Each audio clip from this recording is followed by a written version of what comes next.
Hello everyone दोस्तों, स्वागत है आप सबों का आपका अपना प्यारा सा यूट्यूब चैनल दोस्तों थिंक सिंह में। दोस्तों, एक छात्रा ने हमसे पूछा कि सर आईएएस या आईपीएस की तैयारी हम क्लास 12 के बाद कैसे कर सकते हैं। तो दोस्तों, इसके लिए पहले आपको ये जानना पड़ेगा कि आखिर आईएएस या आईपीएस का एग्ज़ाम होता क्या है और क्यों ये इतने चर्चे में रहता है, सुर्खियों में रहता है। दोस्तों, मैं हूं आपका दोस्त गोविंद कुमार झा और दोस्तों मैं आपका करियर गाइड हूं और मैं आपको करियर से संबंधित जानकारियां देता हूं लेकर आप भटके ना राहें, इसलिए मैं आपको राहों तक पहुंचाने का काम करता हूं। दोस्तों, तो चलिए चर्चा करते हैं हम लोग आज कि यूपीएससी आईएएस के एग्ज़ाम को कौन कौन दे सकते हैं, इसके लिए क्या उम्र होना चाहिए, किसे देना चाहिए, किस क्लास के बच्चों को देना चाहिए, ये सारा चर्चा हम लोग करेंगे।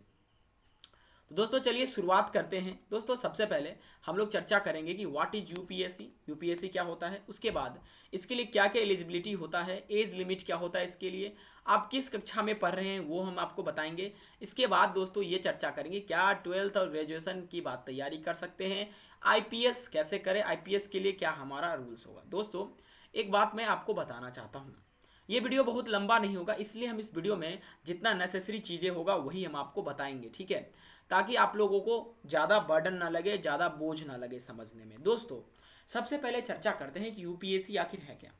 दोस्तों, यूपीएससी एक सेंट्रल रिक्रूटिंग एजेंसी है जो कि भारत के लेवल पे यानी कि यूनियन लेवल पे एग्ज़ाम्स को कंडक्ट करती है। और ये दोस्तों, इसके जितने भी एग्ज़ाम्स होते हैं फेयर एग्ज़ाम होते हैं, इसमें कोई भी चीटिंग वूटिंग नहीं होता है। यूपीएससी का फुल फॉर्म होता है यूनियन पब्लिक सर्विस कमीशन। दोस्तों, यूपीएससी से आप भली भांति परिचित हैं, एनडीए का एग्जाम कंडक्ट कराती है, सीडीएस का एग्जाम कराती है और दोस्तों कई सारे एग्जाम में से एक सीएससी का भी एग्जाम है जिसको आप अक्सर जिससे आप लोग आईएएस बनते हैं या आईपीएस दोस्तों बनते हैं या आईएफएस बनते हैं। तो दोस्तों, सबसे पहले हम चर्चा करते हैं कि आखिर आईएएस आईपीएस इन सबों के लिए आप किस क्लास पास होनी चाहिए, आपकी कौन सी क्वालिफिकेशन होनी चाहिए, एडुकेशन क्वालिफिकेशन। ठीक है, चलिए चर्चा करते हैं। दोस्तों, सबसे पहले मैं आपको एक बात बता दूं, अगर आप यूपीएससी का पेपर लिखना चाहते हैं, क्लास 12 पास किए हैं, क्लास 11th में हैं या आप दोस्तों ग्रेजुएशन में इंटर करे हैं, तो आपको आईएएस बनना है चाहे आईपीएस बनना है। ठीक है, इसके लिए आपको दोस्तों क्या होनी चाहिए, बैचलर्स की डिग्री आपके पास होनी चाहिए। मतलब सर ये क्या, बैचलर्स का डिग्री कहने का मतलब क्या कि दोस्तों आप ग्रेजुएशन, आपके पास ग्रेजुएशन होना चाहिए। ठीक है, मतलब आप बीटेक भी कर सकते हैं, कोई बड़ी बात नहीं है, लेकिन आपके पास बस बैचलर्स की डिग्री होनी चाहिए। ओके, मतलब अगर आपने अभी 12th पास करा है, 12th के बाद आप बहुत सारा कोर्स चूज करते हैं, जैसे आप बीएससी चूज करते हैं, बहुत बच्चा बीए चूज करता है, सब ये बैचलर डिग्री हुआ। ठीक है, इसके अलावा बहुत लोग दोस्तों अलग अलग प्रकार के जो है आपके 3 इयर्स के कोर्स को चुनते हैं।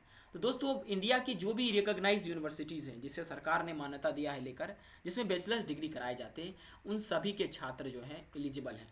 अब बात ये आता है कि क्या सर हम पहले, क्योंकि डिग्री जो होता है बैचलर्स का वो कई जगह 3 साल की, कई जगह 4 साल के होते हैं, तो मिनिमम अगर मैं बात करूँ तो 3 साल की होती है। क्या सर मैं 3 साल में सेकेंड ईयर में ही मैं यूपीएससी का एग्ज़ाम दे सकता हूँ? नहीं, आप जो है आपके पास इसका एग्ज़ाम देने के बाद सर्टिफिकेट होना चाहिए या आप उस क्लास में अपियर कर रहे हो तो आप दे सकते हो उस एग्ज़ाम को। ठीक है, यहाँ पर कहा जा रहा है even those candidates who have written the final paper exams of the qualifying exam bachelor's degree and waiting result can apply. जैसे मान लीजिए कि आपने पेपर दे दिया, अभी मान लीजिए आपने पेपर दे दिया और आपके रिजल्ट्स आने वाले हैं, तो आप यूपीएससी का जो है फॉर्म भर सकते हैं।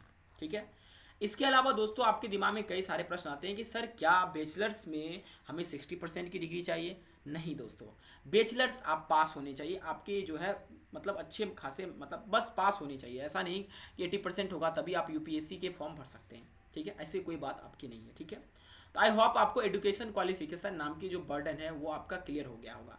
अगर आपको अभी भी कोई डाउट है तो आप कमेंट बॉक्स में जरूर दीजिएगा डाउट अपना। ठीक है, अब हम बात करते हैं दोस्तों कि आपकी उम्र कितनी होनी चाहिए, कौन फॉर्म भर सकता है, कौन नहीं भर सकता है दोस्तों। ठीक है, देखिए मैं आपको ज़्यादा परेशान ना करते हुए मैं आपको बताता हूँ। ठीक है, देखिए ध्यान से समझिएगा। अगर आप यूपीएससी का एग्ज़ाम देना चाहते हैं तो आपके पास बहुत सारे प्रॉब्लम्स हो सकते हैं। बहुत ऐसे छात्र हैं जो विजुअली इम्पेयर्ड होंगे, बहुत सारे ऐसे छात्र होंगे जो डिसेबल्ड होंगे, बहुत ऐसे छात्र होंगे जिनका कैटेगरी अलग अलग होगा, कोई जनरल कैटेगरी से बिलोंग करते होंगे, कोई ओबीसी होंगे, कोई एससी एसटी होंगे। ठीक है, तो सबके लिए अलग अलग क्राइटेरिया है। ठीक है, देखिए अगर आप जनरल कैटेगरी से हैं तो आपका दोस्तों मिनिमम एज 32 साल होना चाहिए। ठीक है, और आप इस यूपीएससी एग्ज़ाम को मैक्सिमम इसके फॉर्म को 6 बार आप भर सकते हैं। ठीक है, मतलब ये कि आपका मिनिमम एज होना चाहिए 21 साल और मैक्सिमम 32 साल होना चाहिए। ठीक है, चाहे आप किसी भी कैटेगरी से आते हैं, जनरल, ओबीसी, एससी, एसटी, ये सब पर अप्लाई होता है। लेकिन दोस्तों ये मैक्सिमम एज वेरी करता है जनरल, ओबीसी, जनरल से लेकर ओबीसी, ओबीसी से लेकर एससी, एसटी तक। दोस्तों मान लीजिए कि आप जो है जनरल कैटेगरी से हैं तो आपको मात्र 6 अटेम्प्ट मिलेंगे। अगर आप ओबीसी से हैं तो दोस्तों आपको मैक्सिमम 35 साल तक होते हैं, और रिलैक्सेशन ये हुआ 32 + 3, आप मैक्सिमम 9 अटेम्प्ट दे सकते हैं। मतलब ओबीसी वाले जो हैं जनरल कैटेगरी वालों से 3 अटेम्प्ट अधिक दे सकते हैं। अगर आप एससी एसटी से बिलोंग करते हैं तो आपका मैक्सिमम एज 5 ईयर रिलैक्सेशन देकर आपका 37 साल होता है। ठीक है, तो आप जो है दोस्तों ध्यान रखिएगा कि 37 साल की उम्र यानी 21 साल से लेकर 37 साल की उम्र के बीच तक में आप अनलिमिटेड अटेम्प्ट दे सकते हैं। मतलब आप 21 से 37 तक लगातार भी दे सकते हैं, कोई दिक्कत नहीं है। लेकिन अगर आप जनरल से हैं तो 21 से 32 के बीच में आप चाहे लगातार दें, या 23 की उम्र से शुरू करें, या 24 की उम्र से शुरू करें, या 25 की उम्र से शुरू करें, उसके बाद लगातार देते रहेंगे तो आप 6 अटेम्प्ट देंगे। ठीक है, और उसके बाद दोस्तों कई सारे कैटेगरीज हैं, जैसे फिजिकल डिसेबल्ड जो है उनके लिए अलग कैटेगरी है, बेंच मार्क डिसेबल जो अलग कैटेगरी है, जम्मू कश्मीर के जो अलग कैटेगरी है। मतलब अगर कोई एक्स सर्विसमैन है, ऑलरेडी काम कर चुके हैं हमारे भारतीय सेना में, ठीक है, तो उनके लिए अलग कैटेगरी है। उस पर हम अभी चर्चा नहीं करते क्योंकि आपको उसकी जरूरत नहीं है। ठीक है, तो आपको ये पता चल गया कि यूपीएससी आईएएस के फॉर्म को भरने के लिए आपका मिनिमम उम्र 21 साल होना चाहिए। इसके अलावा दोस्तों आप ग्रेजुएशन की डिग्री यानी बैचलर्स की डिग्री आपके पास होनी चाहिए। ठीक है, अब हम आगे बात करते हैं दोस्तों कि दोस्तों आपको मैंने चर्चा में किया था कि what is the age limit for the general category. तो मैंने आपको समझाया कि मैक्सिमम लोग जनरल हो, ओबीसी, एससी, एसटी, किसी भी कैटेगरी से आपको मैंने सारा समझा दिया। जनरल से हैं तो आपका मिनिमम एज 21, मैक्सिमम 32 होना चाहिए। ओबीसी से हैं तो मिनिमम 21, मैक्सिमम आपका 35 होना चाहिए। और एससी एसटी से तो आपका 37 होगा। ठीक है, मिनिमम 21 है।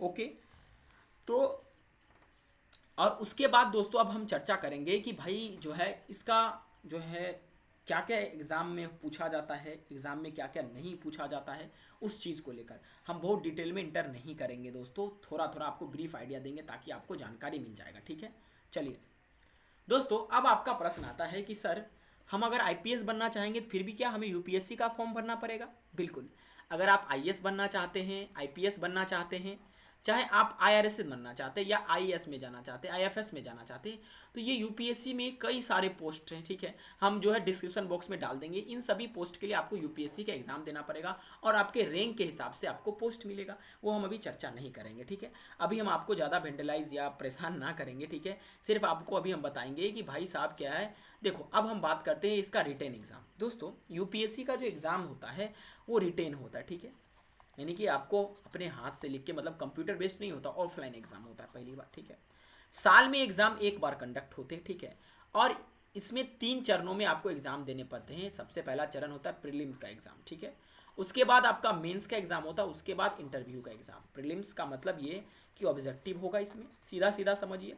मेंस का मतलब सब्जेक्टिव होगा। मतलब क्या सर, आपको लिखने पड़ेंगे, एस्से राइटिंग करने पड़ेंगे, ऑप्शनल पेपर लेना पड़ेगा। ठीक है, इसके अलावा इंटरव्यू में आपको बोलना पड़ेगा, वहाँ पर आपका पर्सनैलिटी चेक होगा। क्या होगा? Personality test. इसको इंटरव्यू ना कहे तो पर्सनैलिटी टेस्ट। ठीक है, आपके बारे में पूछा जाएगा, आप कहाँ से आते हैं, क्या करते हैं, क्या नहीं करते, आप आईएएस क्यों बनना चाहते हैं, इस तरह के तमाम क्वेश्चंस को आपको यहाँ पर पूछे जाएंगे। सबका मार्क्स जुड़ता है दोस्तों, प्री का मार्क्स, मेंस का मार्क्स और इंटरव्यू। जब प्री क्वालिफाई करेंगे तो मेंस और आपका इंटरव्यू का मार्क्स जुड़ेगा। ठीक है, प्री का मार्क्स पहले आपको बताएगा कि आप मेंस के लिए क्वालिफाई हैं कि नहीं। मेंस और इंटरव्यू का मार्क्स आपको बताएगा कि पूरे आप पोस्ट के लिए क्वालिफाई हैं या नहीं। ठीक है, बातें क्लियर हुई दोस्तों?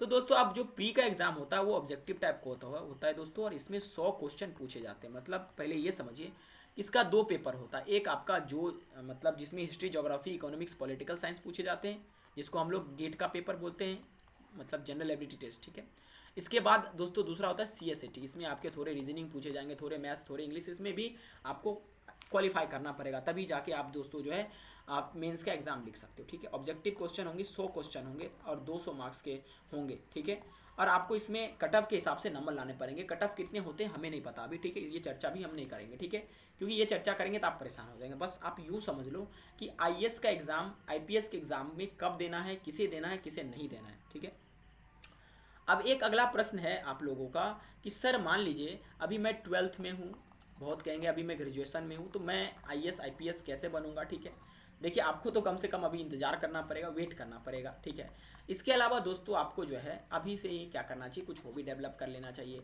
कुछ आपको न्यूज़पेपर पढ़ने आना चाहिए, न्यूज़पेपर पढ़ना सीख लीजिए, अपनी दोस्तों इंग्लिश कम्युनिकेशन स्किल पर काम कीजिए, ठीक है। इसके अलावा दोस्तों आंसर राइटिंग पर काम कीजिए, ठीक है। मतलब आप इस सब को हॉबी बना लीजिए। किताब में जब कोई हिस्ट्री ज्योग्राफी का टॉपिक होता है उस पर डीपली आंसर लिखिए, अच्छा से आंसर लिखिए। ऐसे लिखना सीखिए, ऐसे लिखना कोई भारी भरकम काम नहीं है। जैसे कि कोरोना वायरस पे ऐसे लिखना सीख लीजिए, कोई टेररिज्म है उस पर ऐसे लिखना सीखिए, टीचर को दिखाइए और समझिए। इसके अलावा करंट अफेयर्स पे थोड़ा सा पकड़ बना लीजिए, ठीक है। इस तरह से आप 12th के बाद बीएससी के साथ तैयारी कर सकते हैं, ठीक है, बैचलर्स की डिग्री के साथ साथ। पैनिक ना हो, बैचलर्स को एंजॉय करें। आईएएस आईपीएस का एग्ज़ाम बहुत दोस्तों एग्ज़ाम आसान नहीं है, ठीक है। लेकिन दोस्तों आप अगर लगन से करेंगे, मेहनत करेंगे, तो मैं as a counsellor, as a teacher, मुझे ऐसा लगता है कि आप इस एग्ज़ाम को क्रैक कर लेंगे, ठीक है। आप ये मत देखो कितना कंपटीशन है। मैं हर छात्र को कहता हूँ, ठीक है, कि भाई आपको अपना से मतलब है, एक सीट से मतलब है, कंपटीशन कितना भी आप उसे छोड़ दो, क्योंकि अगर उसके बारे में सोचोगे तो कोई एग्ज़ाम नहीं निकाल पाओगे, चपरासी का भी एग्ज़ाम नहीं निकाल पाओगे, ठीक है। तो आप ये चीज़ मत सोचो, आप अपना लगन मेहनत के साथ अभी से तैयारी करो, भगवान करेंगे आपके सफलता मिलेगा। दोस्तों यूपीएससी हर एक के घर में सपना होता है, लेकिन वही बनता है जो दोस्तों सेक्रीफाइस करता है। तो अभी से आप सेक्रीफाइस करना शुरू कीजिए, ये एक दिन आपको ऐसा रिजल्ट देगा कि दुनिया आपको देखेगी, ठीक है। रातों रात आपके इंस्टाग्राम पर फॉलोअर बढ़ जाएंगे दोस्तों, ठीक है। तो इसके लिए आपको क्या करने, रात में जलने पड़ेंगे।